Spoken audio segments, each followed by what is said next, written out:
మత్తయి సువార్త 20వ అధ్యాయం 12వ వచనం. వారి హృదయంలో దేవునికి స్థానం లేని స్తుతించడం వారి హృదయాల్లో లేదు. దేవుని మహిమపరచడం వారి హృదయాల్లో లేదు. వారి హృదయాలంతా కూడా లోక సంబంధమైన ఉన్నాయి.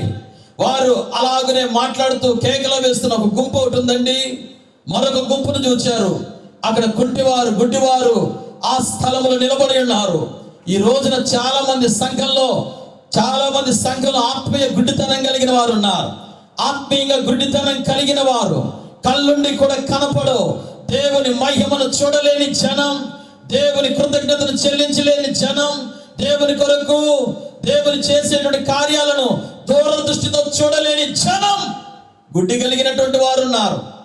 గుడ్డివారైనా సరే దేవుని మహిమపరచగలుగుతున్నారు. కానీ కళ్ళుండి కూడా గుడ్డితనం, దేవుడు ఏం చేస్తున్నాడో, ఇంతవరకు ఎలా చేశాడో చూడలేని జనం ఆ గుంపులో ఉన్నారు. మరొక గుంపు ఉంది, అక్కడ తాగిపోలేదు. 15వ వచనం గమనించండి.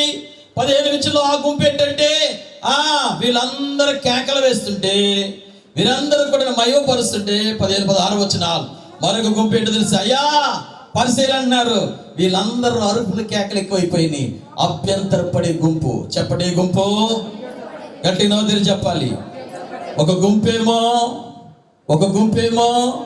క్రయ విక్రయాలు చేసేవాళ్ళు, దేవునికి స్థానం లేదు, దూరదృష్టి లేని వాళ్ళు. మరొక గుంపేమో దేవుని సన్నిధిని చూడలేని వాళ్ళు. మరొక గుంపేమో దేవునితో నడవలేని వాళ్ళు. మరొక గుంపేమో ప్రతి చిన్నదానికి అభ్యంతరపడేవాళ్ళు. ఇలాంటి గుంపుల మధ్యలో నుంచి మరొక జనము బయలుదేరింది. వారు ఎవరనగా ఖర్జూరపు మట్టలను చేత పట్టుకొని, ఈత మట్టలను చేత పట్టుకొని దేవుణ్ణి మహిమ కలిగిన రాజును చెబుతున్నారు. హల్లెలూయా. అభ్యంతరపడే వారి మధ్యలో దేవుని స్తుతి చెల్లించేవారు బయలుదేరుతున్నారు. అభ్యంతరపరిచే వారి మధ్యలో దేవుని నామను బట్టి అభ్యర్థన చేసేవారు దేవుని నామను స్తుతిస్తున్నారు. ఈ రాజు మహిమ కలిగిన రాజు. దావీదు తెలియజేస్తున్నాడు, గుమ్మములారా మీ తలల పైకెత్తండి, నీ రాజు ఈ గుమ్మములోంచి ప్రవేశించబోతున్నాడు. ఈ రాజు నీతి కలిగిన రాజు, ఈ రాజు మహిమ కలిగిన రాజు. ఈ రాజు పుట్టుకలోనే రాజు. హేరోదుకే భయం వేసిపోయింది, చక్రవర్తులకే భయం వేసిపోయింది.